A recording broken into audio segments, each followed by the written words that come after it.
안녕하십니까. 온라인 성경 공부 시간입니다.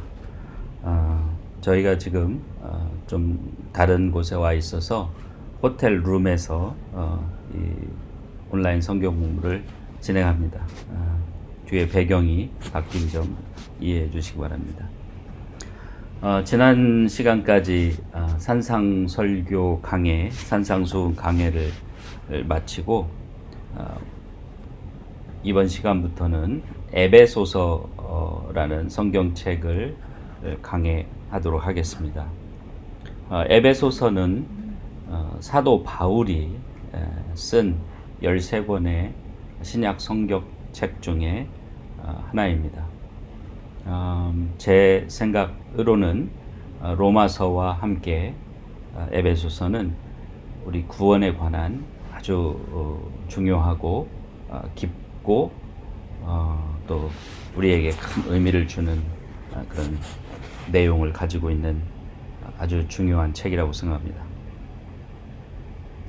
특히 에베소서는 우리 성도들이 얼마만큼의 큰 은혜를 입었는가, 즉 하나님의 은혜로 얼마나 큰 그런 구원의 은총을 입었는가를 분명하고 아주 정확하게 깊이 있게 보여주는 그런 책이라고 생각합니다. 그런 의미에서 또 에베소서가 우리에게 강조하는 것은 그런 구원의 확신과 기쁨을 갖는 것을 강조합니다. 저도 이 성경 공부를 준비하면서 그 주제를 어떤 것으로 할 것인가를 생각하는 과정에서 저 자신을 비롯해서 신앙생활을 하는 성도들이 하나님께서 주신 그 은혜로 말미암은 그 구원에 대한 그 기쁨을 얼마만큼 누리고 있는가, 얼마만큼 감격하고 있는가 하는 것에 대해서 생각해 보는 시간을 가져보면 좋겠다 하는 생각을 했습니다.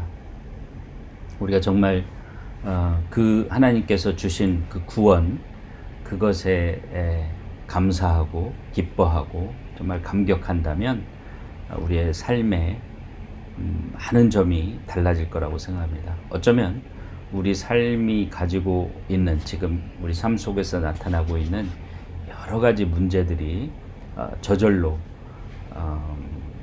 해결되거나 혹은 극복될 것이라고 저는 믿습니다. 그런 의미에서 우리가 이 하나님께서 은혜로서 주신 그 구원에 대한 그런 감사와 기쁨을 회복하는 것이 어쩌면 우리의 영성, 영적인 그런 존재를, 우리 자신의 영적인 존재로서의 그것을 회복하는 길이라고 생각합니다. 그래서 에베소서 공부에 상당히 큰 기대가 되고요. 첫 번째 강의부터 매우 좋은, 아주 엄청난 그런 은혜로운 내용이 있음을 말씀드립니다. 에베소서는 예수님이 태어나신 후로 기점으로 해서 60년경, 예수님이 돌아가신 뒤로는 약 27년 후 정도에 쓰여진 책이라고 추정되고 있습니다. 그리고 에베소서의 특이한 점은 사도 바울이 로마 감옥에 갇혀 있는 동안에 쓴 책이라는 것을 그 본문 4장 1절을 통해서 우리가 알 수 있습니다. 물론 로마 감옥이라고 구체적인 감옥을 4장 1절이 말하지는 않지만 사도 바울이 이제 감옥에 간 것이 두어 번 기록이 되어 있는 게 있는데 그 중에 하나가 로마 감옥이죠. 그래서 로마 감옥에 갇혀 있을 때 쓴 책으로 추정하고 있습니다. 물론 사도 바울이 쓴 책이고요. 그런 내용들이 이제 1절과 2절을 통해서 볼 수 있으니까 에베소 1장 1절과 2절을 먼저 읽고 한번 시작하도록 하겠습니다. 하나님의 뜻으로 말미암아 그리스도 예수의 사도된 바울은 에베소에 있는 성도들과 그리스도 예수 안에 신실한 자들에게 편지하노니 하나님 우리 아버지와 주 예수 그리스도로 조차 은혜와 평강이 너희에게 있을지어다. 편지 글이라는 것을 알 수 있죠. 1절 마지막 부분에 편지 한원이라고 쓰여 있으니까요. 이 로마 시대의 문화에 따르면 이 편지 글의 형식은 이렇습니다. 누가 누구에게 인사. 그래서 1절과 2절이 1절이 누가 누구에게 해당하고 2절이 인사에 해당합니다. 1절은 사도 바울은 그다음에 에베소에 있는 성도들과 그리스도 예수 안에 신실한 자들에게 이렇게 되어 있고요. 인사는 은혜와 평강이 너희에게 있을지어다가 인사입니다. 그런데 모든 성경에서 우리가 항상 주의해야 될 점, 성경을 볼 때 주의해야 될 점이 뭐냐면 어떤 말도 그냥 아무 이유 없이 거기에 쓰여진 말은 없습니다. 물론 모든 사람이 어떤 말이나 글을 쓸 때에 어떤 자신의 생각을 표현하기 위해서 단어도 선택하고 어투, 말투도 선택하기도 하죠. 물론 아무 생각 없이 쓰는 사람들도 있을 수 있겠지만 성경이라는 아주 하나님의 감동을 받아서 쓴 이 글이 아무 생각 없이 쓰여진 책은 아니기 때문에 거기에 모든 한 단어 또는 어떤 한 말투에 다 뜻이 있다는 것을 염두에 두고 읽을 필요가 있습니다. 그런데 여기에서 눈에 확 들어오는 것이 뭐냐면 하나님의 뜻으로 말미암아 그리스도 예수의 사도 된 바울이라고 하는 것입니다. 그리스도 예수의 사도라고 하는 말은 우리가 잘 알고 있죠. 그런데 하나님의 뜻으로 말미암아 사도가 되었다 이렇게 얘기를 합니다. 그래서 이것은 하나님의 뜻을 강조하는 것이죠. 하나님의 뜻으로 사도가 되었다는 걸 강조하는데 그것으로 볼 때 여러 가지 다른 의미를 이유 때문에 그 하나님의 뜻으로 말미암아라는 말을 거기에 집어넣겠지만 한 가지 생각할 수 있는 것은 지금 사도께서 바울께서 이 에베소서라는 글을 통해서 말씀하시려고 하는 것이 하나님의 뜻으로 사도된 사람이 하나님의 뜻을 받들어서 하나님의 뜻을 하나님의 백성들에게 전달하는 것이라는 것을 알 수 있습니다. 다시 말하면 이 하나님의 뜻으로 모든 것이 이루어졌고 그 이루어진 것들도 하나님 그 뜻 가운데서 이 편지를 읽는 사람들에게 원하는 것, 바라는 것 또는 명하는 것이 이 에베소서에 기록되었을 것이라는 것을 말씀하시기 위해서 분명히 하기 위해서 하나님의 뜻으로 사도된 바울이라고 표현을 한 것이라고 생각합니다. 두 번째로 누구에게 보냈냐면 에베소에 있는 성도들이고요. 기본적으로. 근데 거기서 끝나지 않고 그리스도 예수 안의 신실한 자들에게 편지하노니 이렇게 됐습니다. 근데 본래 성경의 원어를 보면 이렇게 되어 있습니다. 성도들이라고 되어 있고요. 에베소에 있고 그리고 그리스도 안에서 신실한 이렇게 되어 있습니다. 그러니까 성도들이라는 말을 성도들에게라는 말을 두 말이 수식을 해주고 있어요. 에베소라는 지역에 있고 그 다음에 예수 그리스도 안에서 신실한 사람들. 그러니까 에베소에 있고 신실해야 되는 거예요. 에베소에 있는 성도들만도 성도들만 의미하는 게 아니고 에베소에 있는 성도들이 여럿 있는데 그 중에 신실한 자들에게 한다는 그런 의미가 보입니다.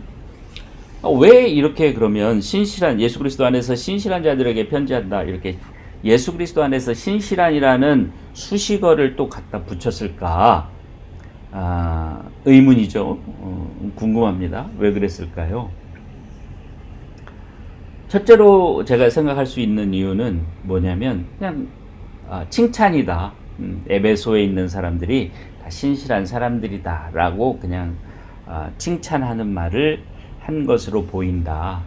사도 바울이 자주 이런 그 칭찬의 말을 하죠. 이렇게 감사 또는 칭찬, 격려의 말을 합니다. 좋게. 그렇게 이해를 할 수도 있지만 뭔가 특별한 또 의미가 있을 수도 있었다. 다른 의미가 있을 수도 있지 않았겠느냐라는 게 뭐냐면 정말 신실한 사람들에게만 해당되는 말일 수도 있겠다.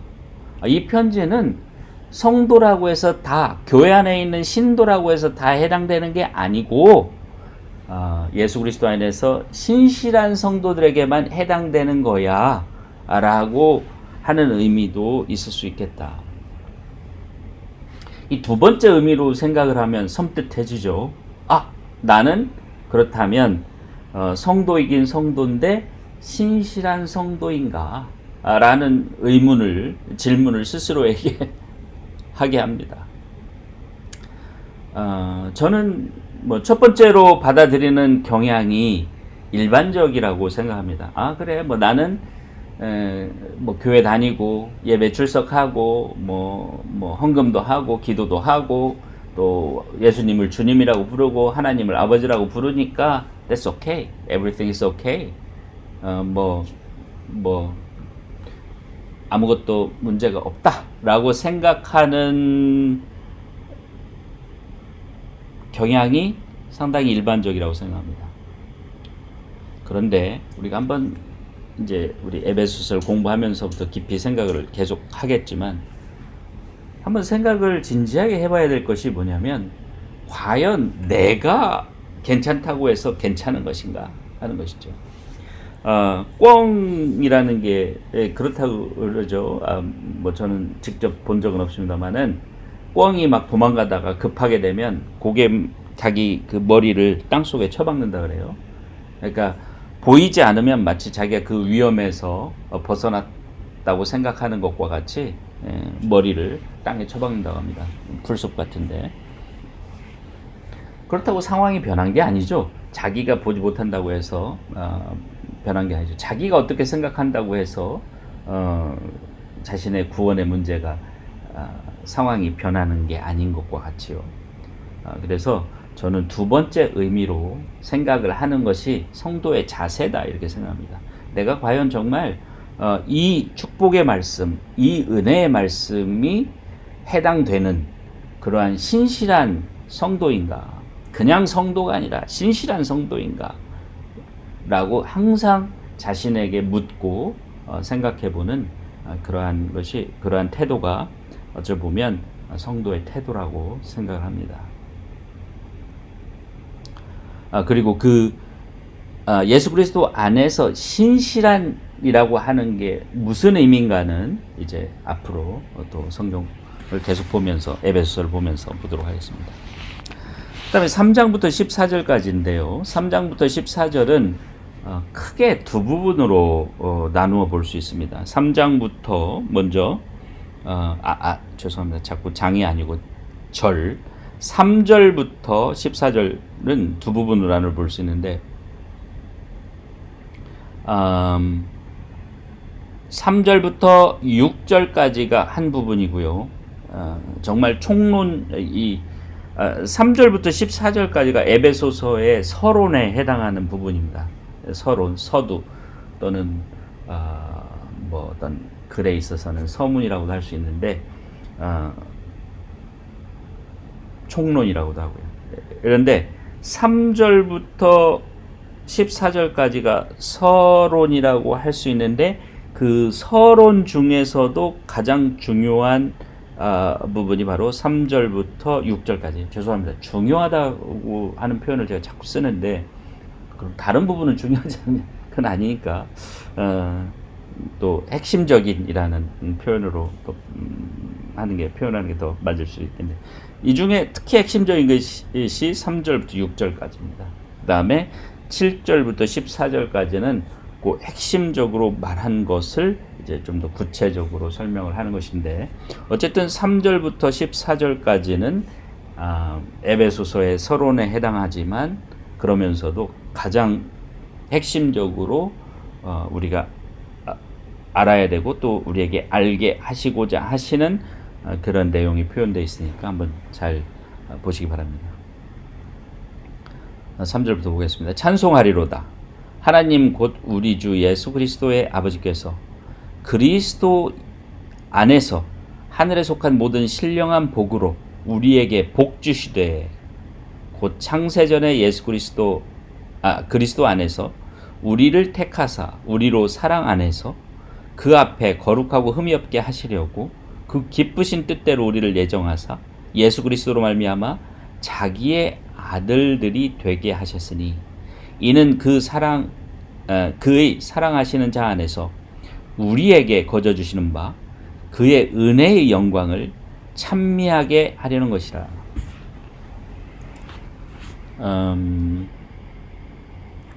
한마디로 뭐라고 하느냐? 이 질문을 성경을 할 때 자주 해야 됩니다. 한마디로 이게 무슨 말이야? 한마디로 가장 핵심적으로 한마디로 뭘 얘기하려고 하는 거야?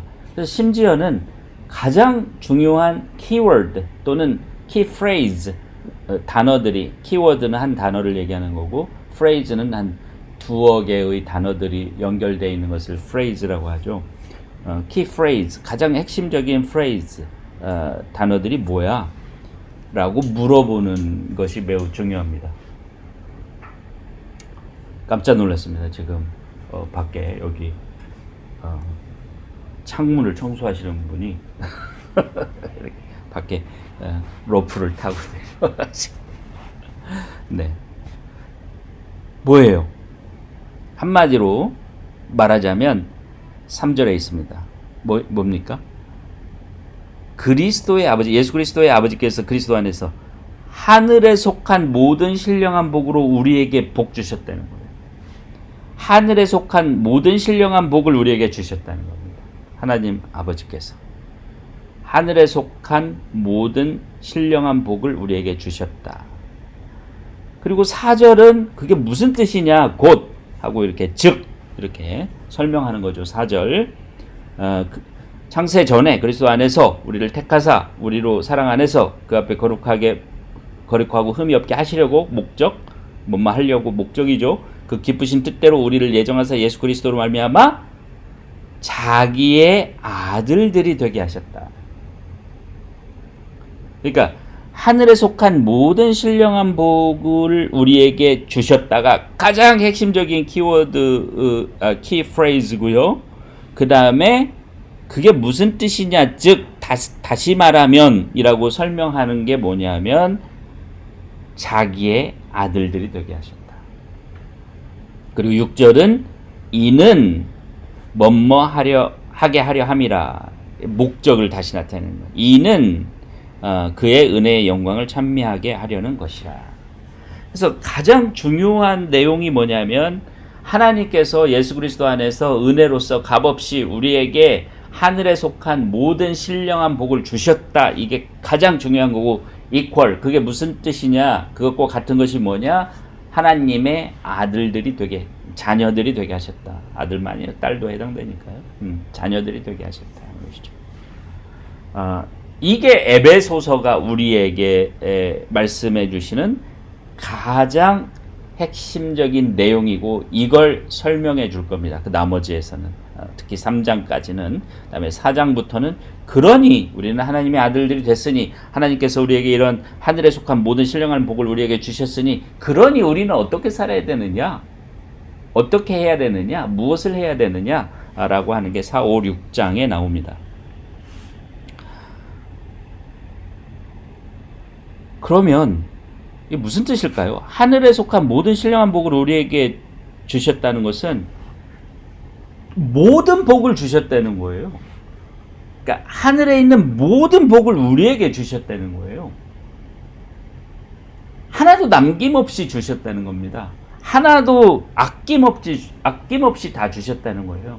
우리는 성도인데 하나님의 그러니까 하나님의 자녀가 되었는데, 하나님의 자녀라는 건 뭐예요? 하나님의 자녀라는 것은 하나님이 만약에 우리 사람으로 비유해서 아버지가 돌아가시면 어머니 아버지가 돌아가시면 어머니 아버지의 모든 것이 내 것이 되죠. 상속이 되잖아요. 그죠? 그러니까 어머니 아버지가 가진 모든 것이 내 것이 되는 그런 사람이 되었다는 거예요. 그런 사람을 삼아 주셨다는 거예요. 친히 낳으신 예수님도 그 상속을 받으시겠지만, 그러니까 예수님이 그 모든 그 복을, 하나님께서 가지고 계신 모든 것을 예수님께서 받으시겠지만, 우리는 예수님을 통해서 양자가 되었다고 비유로 말씀을 드리자면, 입양이 되었다고 비유로 말씀드리자면, 입양된 사람도 그 직접 낳은 자녀들과 똑같은 권한을 갖잖아요. 상속에 있어서. 우리도 예수 그리스도와 같은 똑같은 권한을 가졌어요. 그래서 로마서 8장에서 예수 그리스도와 똑같은 그런 것을 하나님으로부터 물려받을 수 있도록 하나님의 자녀가 되었다는 거예요. 자, 바로 이 부분입니다. 우리가 생각해 봐야 될 게. 첫째로는 더 이상 바랄 게 없다. 아니, 예수님이 받으실 모든 축복을 우리한테 예정해 주셨는데, 우리가 받을 수 있도록 지금 당장은 아니지만 앞으로 받아갈 수 있도록 정해 주셨는데, 우리를 양자 삼아 주셨는데, 자녀 삼아 주셨는데, 뭐 다른 게 더 필요하냐 이거죠. 그 이외에 뭘 더 바라겠느냐 이거죠. 또 하나는 그 예수님께서 받으실 하늘에 속한 모든 신령한 복을 우리가 받게 되었는데, 우리는 거기에 왜 감격하지 않죠? 왜 우리는 감사하지 않죠? 왜 우리는 기쁨으로 펄쩍펄쩍 뛰지 않죠? 그런 의문이 듭니다. 예를 들어서 어떻게 몰랐는데 삼성 이병철 회장, 이건희 회장의 상속자임이 내가 어떻게 상속자라는 것이 나중에 밝혀졌어요. 여러분, 기뻐서 뛰지 않겠어요? 아니, 지금 이재용이라든지 뭐 그 딸도 있죠, 뭐 이부진인가? 그런 사람들과 똑같이 나도 삼성이라는 그룹에 그 뭐 경영에도 참여할 수 있고, 뭐 주식도 받을 수 있고, 그 엄청난 그런 명예와 부와 심지어 어떤 그런 경제적 권력까지 물려받을 수 있어요. 이 세상적으로 표현하자면. 그걸 그렇게 되었다는 것을 어떤 법적인 문서로 이렇게 통지를 받았어요. 여러분, 기뻐서 뛰지 않겠어요? 좀 더 크게 놀아볼까요? 크게 말해볼까요? 예를 들어서 제프 베조스, 그러니까 아마존의 창업자이자 CEO죠. 뭐 재산이 뭐 몇백조는 되겠죠. 몇백조 원으로 정확히 모릅니다만, 그런 사람의 상속자임이 밝혀졌어요. 그래서 그걸 법적으로 통지를 받았어요. 너무 기뻐서 그냥 펄쩍펄쩍 뛰지 않겠습니까? 그런데 그런 것들은 비교도 할 수 없는 영원한 구원, 그것도 예수님이라는 하나님의 독생자가 받으실 모든 하늘에 속한 신령한 그것을 다 받아 누릴 수 있는 상속자라고 하는 것이 이 하나님의 말씀을 통해서 우리에게 분명히 밝혀졌는데, 우리는 그만큼 기뻐서 뛰는 경우가 흔하지 않다. 뭘 얘기합니까? 저에게 지금 하는 말입니다. 아직도 세상적이다. 세상적인 상속을 받았으면 그렇게 기뻐서 뛸 텐데, 세상적이지 않은 이런 영적인 영원한 생명, 당장 눈에 보이지 않고 당장 바꿔서 물건을 살 수 있고, 바꿔서 무슨 여행을 갈 수 있고, 그런 게 아니기 때문에 기뻐하지 않는 건 아닌가?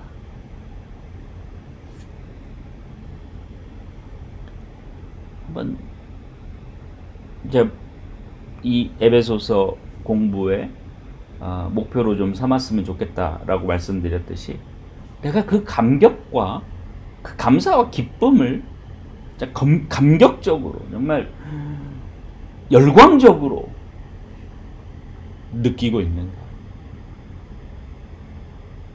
그걸 한번 생각을 해보고 그렇지 않다면 회복해야 된다는 거죠.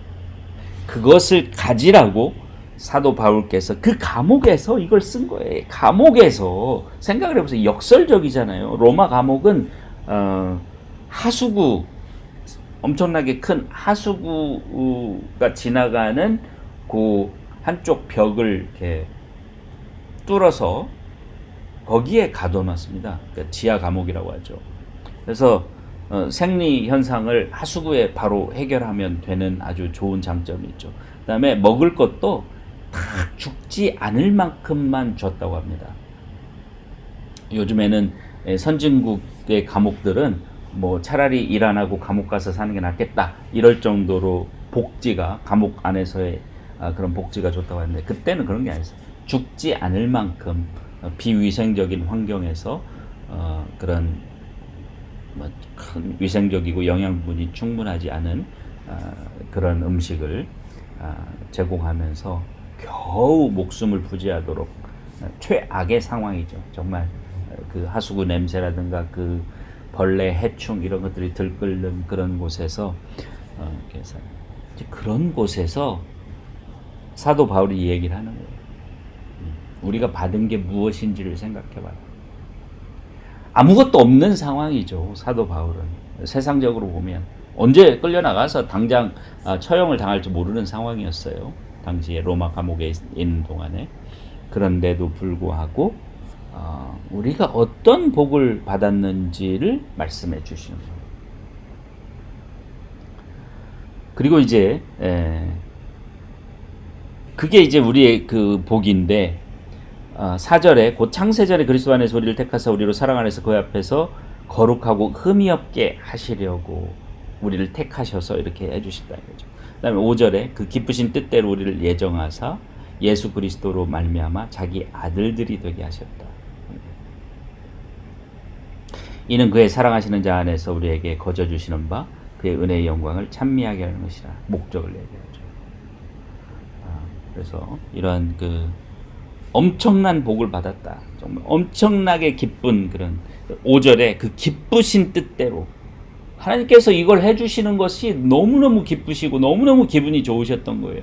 마치 우리가 우리 자녀들에게 뭔가 좋은 것을 해주고 16살이 돼서 우리 미국에 사는 사람들은 16살이 되면은 차를 운전할 수 있기 시작하죠. 물론 부모가 동석을 해야 되니까 옆자리에 보호자가 있어야 되지만 운전을 할 수 있게 됩니다. 그때 내가 만약에 차를 사준다. 어떤 뭐 아주 새 차, 좋은 차는 아닐지라도 청소년이 운전하기에 좋은 그런 차를 사준다. 얼마나 본인도 기쁘겠지만 그걸 해줄 수 있는 부모의 마음은 어쩌겠습니까? 정말 기쁘죠. 정말 우리 자녀들이 뭔가를 너무너무 꿈꾸고 너무너무 소망했는데 그것을 우리가 해줄 수 있을 때 그 마음이 얼마나 기뻐요. 하나님께서도 그 기쁘신 뜻대로 우리에게 이 복을 주셨는데 그게 바로 자기의 아들들로 우리를 삼아주신 것입니다. 자녀들로 우리를 삼아주신 것입니다. 하나님께서 기뻐하시는 만큼 우리도 기뻐하고 있는가 하는 것이죠. 참 이런 면에서 저는 감사합니다. 우리 이 아들들 둘은 그 부모인 저희가 저나 우리 집사람이 그렇게 뭐 세상적으로 세상적으로는 성공적인 그런 또는 뭐 아주 엄청난 그런 부를 누리는 그런 삶을 살는 사람들이 아니죠. 어떻게 보면 이 미국 조지아에서는 그냥 딱 평균 정도 모르겠습니다. 정확히는 그 정도가 아닌가 또는 평균 이하 정도의 약간 아래의 삶을. 하지만 부족함은 뭐 없죠, 사실은. 그렇게 살고 있는데, 그래서 그런지 우리 아들들은 뭘 잘 해달라고도 하지 않지만 엄마 아빠가 뭔가 좀 이렇게 크든 작든 뭘 해주면 너무너무 고마워합니다. 정말 고마워하고 감사하고 그래요. 막 기뻐하고 좋아해요. 막 그거를 예를 들어서 어디 외식을 해서 어디 식당에 가서 밥을 먹으면 여기 와서 이렇게 밥 먹으니까 너무 좋아요. 뭐 좋습니다. 물론 우리 큰아들은 그걸 말로 잘 표현하진 않지만 알죠. 부모기 때문에 얼마나 좋아하고 감사하고 있는지를 알죠. 우리 작은아들은 좀 그걸 말로 표현하고 내색을 잘하는 그런 편인데 그거예요. 뭐 저희 자녀들을 잘한다고 말하려고 하는 포인트가 아니라 우리가 하나님께서 정말 우리에게 기쁜 마음으로 주신 그것을 받았는데 이거 뭐야? 내가 바란 건 이게 아닌데 뭐 어쩌라고 이런 거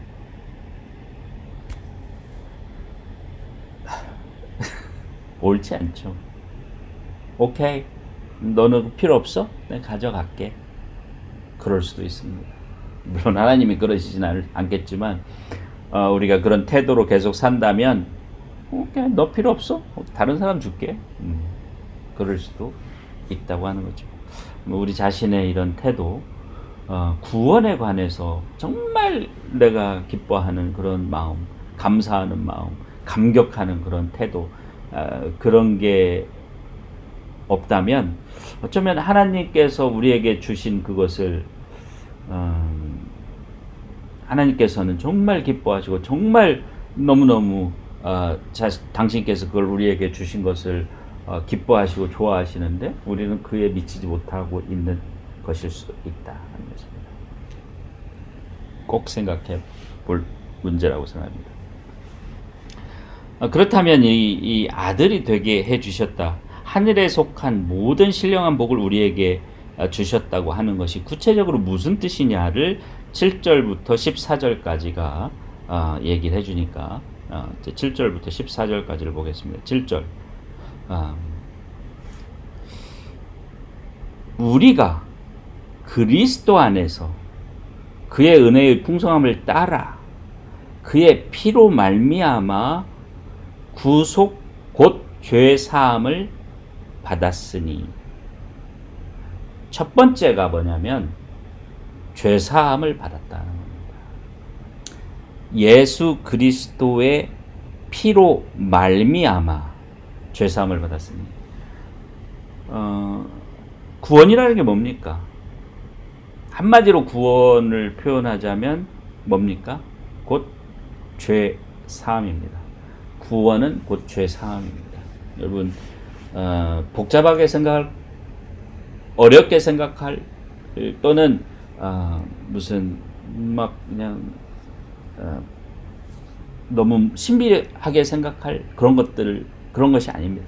구원이라는 것은 죄 사함입니다. 우린 죄인이었어요. 더럽고 추악한 삶을 살던 죄인이었습니다.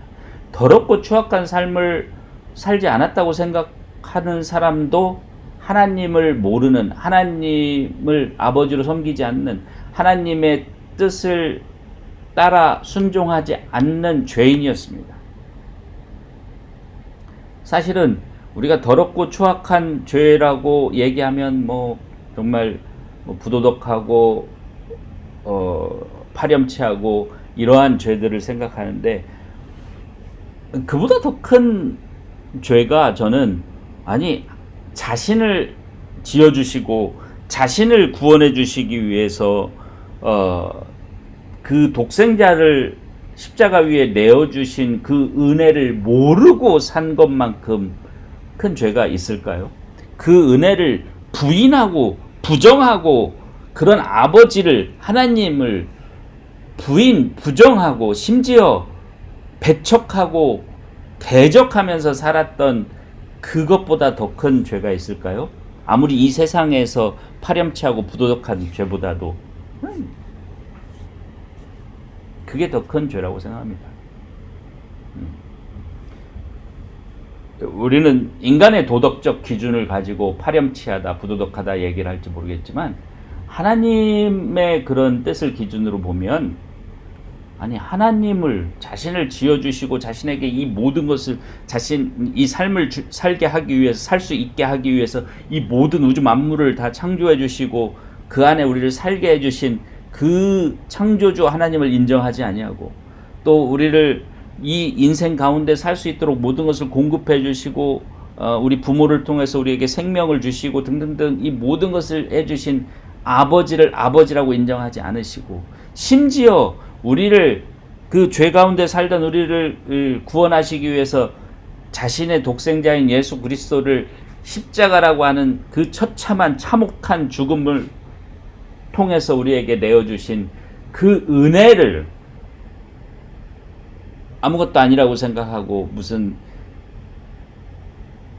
거짓이라고 생각하고, 심지어 무슨 지어낸 이야기라고 생각하면서 살았던 그것이 우리 인간의 도덕에 의해서 파렴치하고 부도덕한 것보다도 훨씬 더 하나님 앞에 부끄럽고 심각한 그런 죄일 수 있다는 것을 생각해 보시기 바랍니다.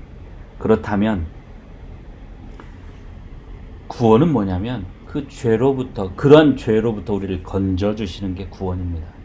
그런 죄의 삶으로부터 우리를 건져주시는 건데, 그게 뭐냐면 바로 죄 사함입니다. 그렇게 죄로 살았던 그 모든 기록을 없애고 모든 그 과거로부터 단절시켜서 우리를 새 삶을 살 수 있도록, 이전에 아무런 죄도 없었던 사람과 같이 새 삶을 살 수 있도록 대해주시는 그것이 바로 죄사함입니다. 뭘 통해서? 예수 그리스도의 피를 통해서. 예수 그리스도의 피를 통해서라는 것은 예수 그리스도께서 그 죄값, 우리의 그 죄값을 짊어지시고 대신 죽으셨기 때문에 우리는 더 이상 그 죄값을 우리가 스스로 지지 않아도 된다는 거죠. 그래서 구속이라는 말이 대신 빚을 갚아줬다는 뜻이죠. 대신 빚을 갚아주셨다. 그게 뭐냐? 곧 죄 사함입니다. 뭘 통해서? 예수 그리스도의 피를 통해서 죄 사함을 주셨다.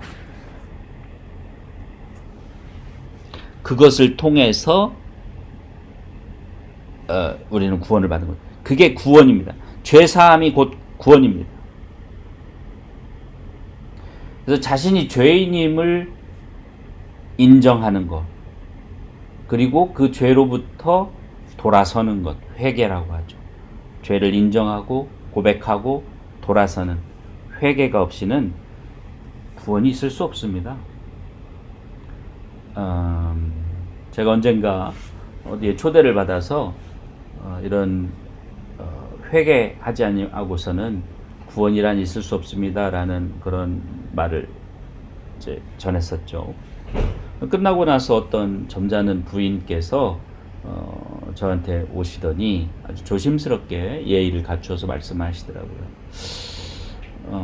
성경은 믿기만 하면 구원을 받는다고 얘기를 하는데 왜 이 목사님은 회개를 거기다 덧붙이시느냐, 이렇게 얘기를 하더라고요. 그러면서 하시는 말씀이 자기는 모태신앙이다, 이렇게 얘기를 하시더라고요.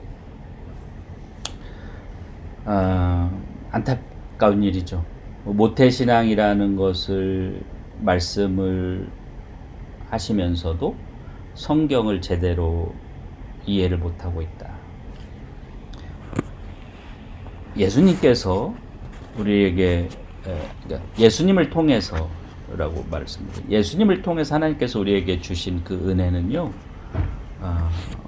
회개하지 않는 자에게는 효과가 나타나지 않습니다. 제가 자주 이런 말씀을 드리는데, 하나님의 은혜는 이 우주 만물에 가득 차 있다, 이렇게 비유적으로 표현을 하잖아요. 하나님의 은혜는 어느 곳에든지 있어요. 어느 시대에도 있고 언제든지 있습니다. 구약시대, 신약시대, 창세로부터 지금까지 하나님의 은혜는 늘 있습니다. 어디에나 있고 누구에게나 열려 있습니다. 그러나 하나님의 그 은혜를 스스로 받지 않으면 받을 수 없어요. 하나님은 그 은혜를 스스로 받지 않는 사람에게 억지로 강제로 그걸 받으라고 푸시하지 않으십니다. 그 하나님의 은혜를 받기 위해서 내가 돌아서는 것이 바로 회개입니다. 나는 하나님 은혜 같은 거 있다고 생각지도 않고 있어도 필요 없어 라고 생각한 그 죄의 삶을 살던 사람이 아니 나는 하나님의 은혜를 받아야겠어. 하나님의 은혜가 없이 나는 살 수 없다는 걸 이제 알겠어. 그래서 하나님의 은혜를 저에게 주시옵소서라고 돌아서는 것이 회개입니다.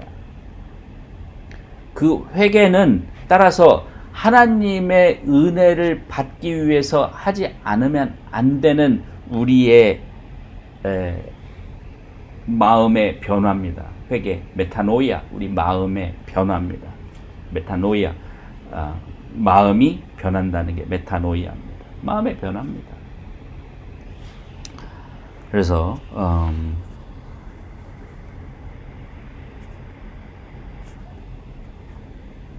예수 그리스도의 피를 통해서 우리에게 주신 그 죄사함이 바로 구원입니다.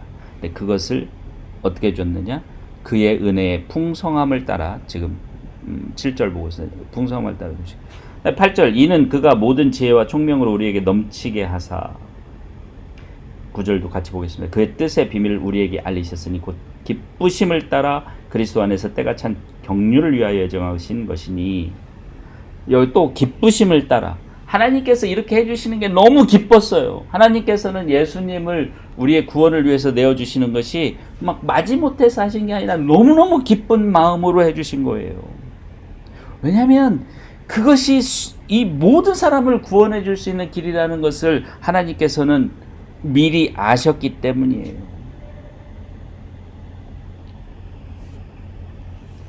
그래서 6절부터 보면 거저 주셨다 이런 말이 있고요. 그 다음에 그리스도 안의 풍성을 따라 7절에 8절에 이제는 넘치게 하사. 그러니까 우리가 그 하나님의 그 뜻의 비밀을 알게 된 것이 지혜롭고 총명한 거예요. 지혜와 총명이 다른 게 아닙니다. 하나님의 그 구원의 은혜를 깨달은 것이 지혜와 총명. 세상적으로 지혜롭고 총명한 사람들, 총명하다는 건 영리하다는 뜻이죠. 지혜롭고 영리한 사람들 많아요. 그럼에도 불구하고 그들의 눈은 어두워지고 마음이 가려져서 예수 그리스도를 통해서 구원해 주신 그 하나님의 그 구원을 보지 못하면은 정말로 지혜롭고 총명한 거 아닙니다. 그거는 어리석은 겁니다.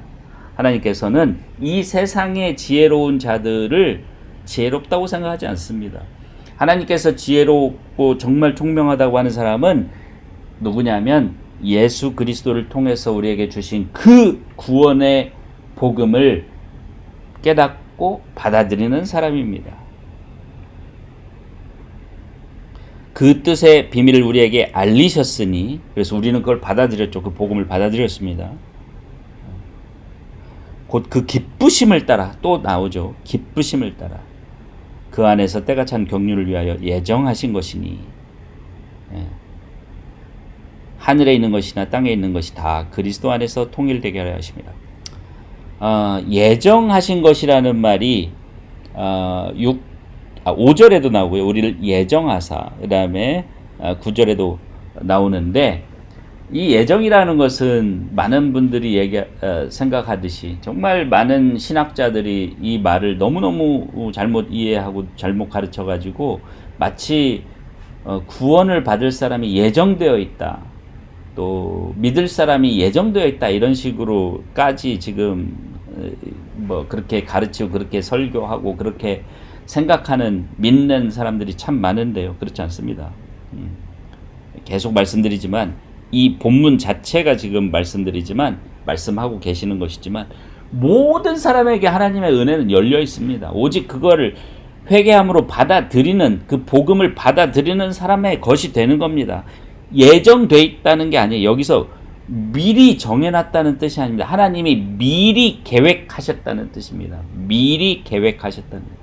하나님의 입장에서 미리 계획, 구원이라고 하는 것을 때가 찼을 때 이루실 것을 미리 계획하셨고, 구원이라는 것을 5절에서는 예수님을 통해서 하실 것으로 미리 계획을 하셨다는 뜻이에요. 미리 계획을 하셨다는 거예요. 이것도 중요한 겁니다. 하나님이 처음엔 이렇게 하려고 했는데 내가 잘못했네, 그래서 이렇게 바꿔야겠네 라고 했던 게 아니라, 하나님께서는 우리를 창조하실 때부터 우리가 스스로 구원에 이르지 못할 것이, 죄를 짓고 스스로 구원을 다시 이루지 못할 것이라는 것을 아시고, 그때가 되면 어느 때가 되면 이렇게 예수 그리스도 내 아들을 통해서 그들을 구원하시겠다는 계획을 미리 세우셨고 미리 알고 계셨다는 것을 예정하사 이런 뜻으로 얘기를 합니다. 그래서 절대로 여러분들은 구원받을 사람이 정해져 있다더니, 또는 믿는 것도 아무리 복음을 전해도 그게 정해져 있지 않기 때문에 그 사람은 못 믿어, 이런 말을 하면 안 됩니다. 그 말은 그 사람을 정죄하는 말이나 다름없기 때문에 절대로 해서는 안 됩니다. 그런 말 너무 한국 교회 다니시는 분들 쉽게 말씀하시는데, 정죄하지 말라고 그렇게 막 본인은 그런 정죄당하면 상처받았으니 어쩌니 막 하면서 교회를 막 10년 20년 떠나면서도 다른 사람들에 대해서 그런 말을 하고 그런 생각을 하는 것은 쉽게 하는 경향이 있는데, 잘못 가르치고 잘못 배우셨기 때문입니다. 그런 신학이 지금 이 시대에 팽배해 있습니다. 그냥 가득 차 있습니다. 그러나 성경은 어느 곳에도 선택받은 사람만 믿게 되고, 그 선택받은 사람만 그래서 구원받는다는 말은 성경 어디에도 없습니다. 지난 시간인가요? 아니면 설교 시간에 말씀드렸듯이 요한복음 3장 16절을 보십시오. 누구든지 이를 믿는 자마다, 누구든지에게 다 복음은 열려 있습니다. 그거를 받아들이느냐 받아들이지 않느냐, 그 자신의 선택에 따라서 달라지는 것일 뿐입니다. 첫 번째, 하늘에 속한 모든 신령한 복의 내용이 뭐냐? 첫 번째, 구속함이라는, 다시 말하면 죄사함이라는 첫 번째. 두 번째는 뭐냐? 9절부터 보겠습니다. 그 뜻의 비밀을 우리에게 알리셨으니, 10절부터 보겠습니다. 죄송합니다. 10절까지가 첫 번째고요. 11절부터 보겠습니다. 모든 일을 그 마음의 원대로 역사하시는 자의 뜻을 따라 우리가 예정을 입어, 하나님께서 미리 계획하신 것에 힘입어 계획하신 것에 따라서 그 안에서 기업이 되었으니,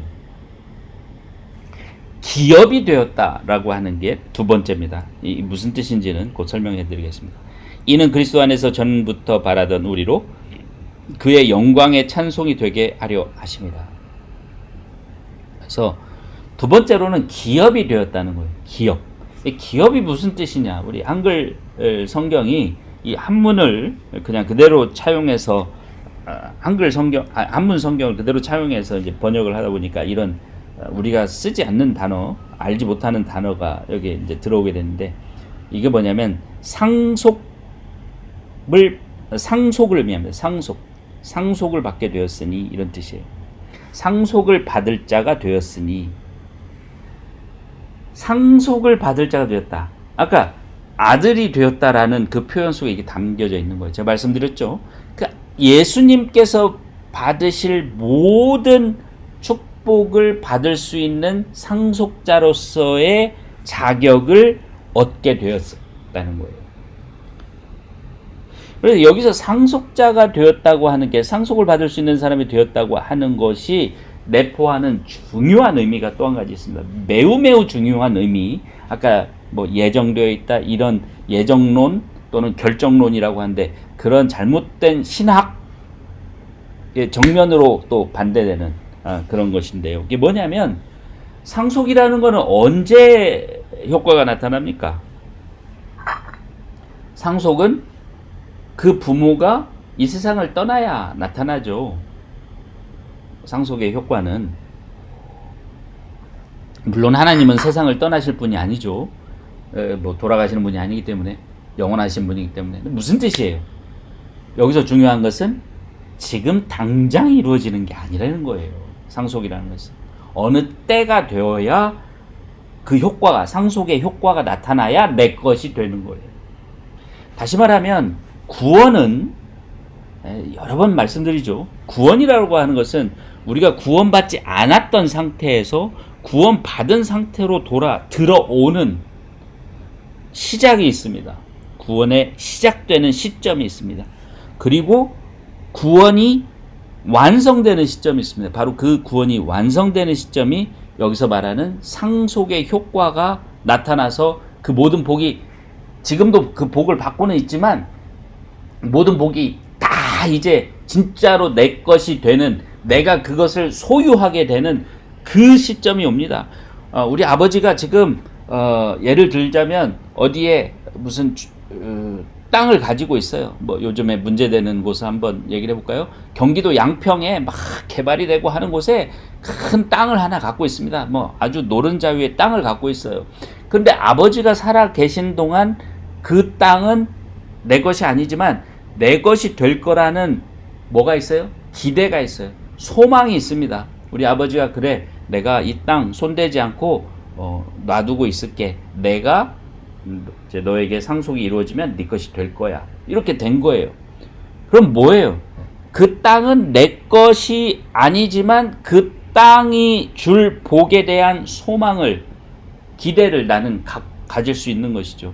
마치 그런 것과 같은 것이죠. 기뻐요. 그래서 그 땅을 볼 때마다 너무너무 기분이 좋습니다.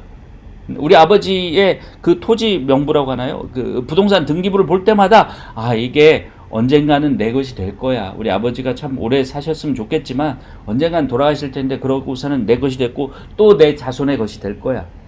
기분이 좋은 거예요. 세상적으로도. 근데 그러니까 구원, 영원한 구원도 마찬가지예요. 구원이 시작돼서 이제 구원이 완성될 때가 온다고 하는 우리는 그 기쁨이 있어요. 구원이 완성되면 예수님께서 갖고 계신 모든 그 복을 나도 받아서 그게 내 것이 되는 거예요. 예수님 부활하셨죠? 나도 부활할 거야. 예수님이 부활하셔서 아주 신비로운 몸, 막 그런 몸을 이 땅에도 가고 저 땅에도 그 하늘로도 가고 막 그런 몸을 입으셨죠? 나도 그런 몸을 입을 거야. 예수님께서 이제는 하나님 보좌 우편에 앉아 계시죠.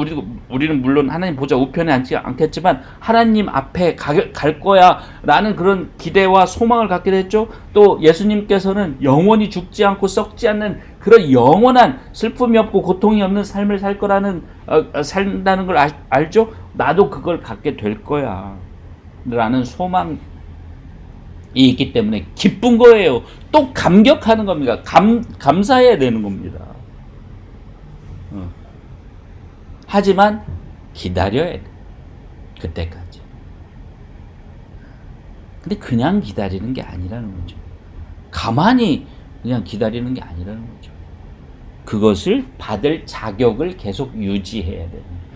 내가 아버지의 상속자라는 자격을 계속 유지해야지 그 상속이 이루어졌을 때 내 것이 되는 거예요. 내가 무슨 막 살다가 죽게 되면 상속권도 사라지는 거예요. 내가 아버지의 뜻에 거역해가지고 그 호적에서 파지면 상속권을 잃는 거예요. 그러니 자, 첫째, 요즘에 많은 분들이 믿고 그냥 그걸로 위안을 생각하는, 믿기만 하면 구원을 받는다? 처음에 처음에 구원을 받을 때는 믿기만 하면 구원을 받을 수 있었어요. 있었을지도 몰라요. 저는 그것도 아니라고 생각하지만 최대한 양보해서 그렇다고 쳐요. 그런데 구원의 완성되는 시점까지, 상속이 내 것이 되는 데까지 내가 아버지의 뜻에 합당하게 살지 않았다면 어떻게 돼요? 파양이 될 수도 있어요. 죽을 수도 있어요. 그 상속분은 양평에 있는 그 땅 한번 내 이름으로 옮겨보지도 못하고 물거품 될 수 있어요. 그러니까 이게 아니에요. 예정되어 있다? 뭐예요? 너는 구원받기로 예정돼 있으니까 그래 믿기만 했어? That's okay. 이제 지금부터 네가 무슨 짓을 해도 너는 구원 완성될 거야. 너는 그 양평 땅 네 거 될 거야. No. 말이 안 돼요. 성경에는 그런 거 없습니다. 에베소서 4장 1절부터 우리가 보겠지만 그러니 너희들은 어떻게 살아라 라는 말이 나옵니다. 4장 1절. 근데 그 어떻게 살아라는 말이 우리 이 삶에서 너무너무 지키기 어려운 것들이에요. 네 와이프를 사랑하는데 어떻게 사랑하냐면 마치 예수님께서 그 교회를 위하여 목숨을 바친 것과 같이 사랑하려는 거예요. 5장에서는, 에베소 5장에서는 아내가 남편을 사랑하는데 어떻게 사랑하냐면 순복하라는 거예요. 요즘 아내들한테 남편에게 순복하라 그러면 이거 무슨 88년도 고리따분한 얘기도 아니고 뭐라고 해야 합니까? 무슨 2조 시대 얘기도 아니고 무슨 언제 때 얘기를 하느냐 이렇게 나올 와이프들이 많죠. 무슨 얘기예요? 여기까지 어떻게 가겠느냐는 거예요.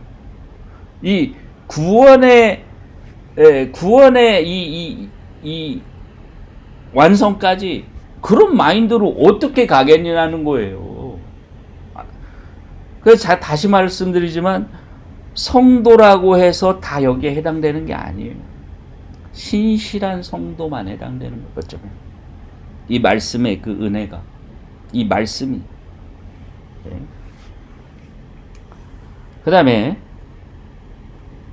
그러니까 첫 번째 8절에 곧 죄사함을 받은 것이다. 첫째.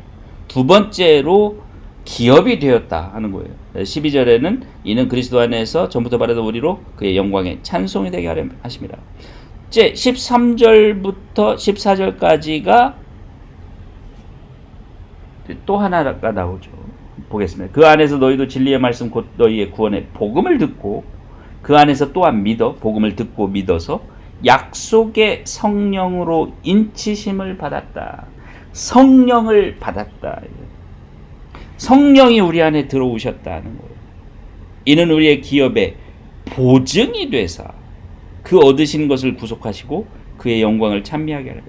하지만 그 성령으로 인치심을 우리에게 주셨는데 우리의 기업, 우리가 상속을 받을 것이란 우리의 상속을 받는 것을 보증해 주신다는 거죠. 세 번째 은혜는 바로 보증입니다. 보증. 뭘 통해서? 성령의 인치심을 통해서 보증해 준대요. 첫 번째로 구속을 해주시고, 두 번째로 상속자가 될 수 있는 권한을 주시고, 세 번째로 그 상속을 받을 수 있도록 보증을 해주신다는 게 이 아들이 되게 해주셨다. 하나님의 아들들이 되게 해주셨다는 그 복. 다시 말하면 하늘에 속한 모든 신령한 복을 우리에게 주시는 방법으로 그 상속자가 되는 아들, 상속을 받을 수 있는 아들들이 되게 해주셨다는 그것의 의미입니다. 이 세 번째가 또 정말 은혜로운 거죠. 세 번째가. 왜 그러냐면 그냥 구원만 시켜주신 것도 아니고 그냥 구원의 소망만 주신 것도 아니고 그 구원의 소망이 완전히 우리 것이 될 수 있을 때까지 그것을 도와주실 수 있는, 우리를 도우시는 보혜사 성령을 우리에게 주셨다.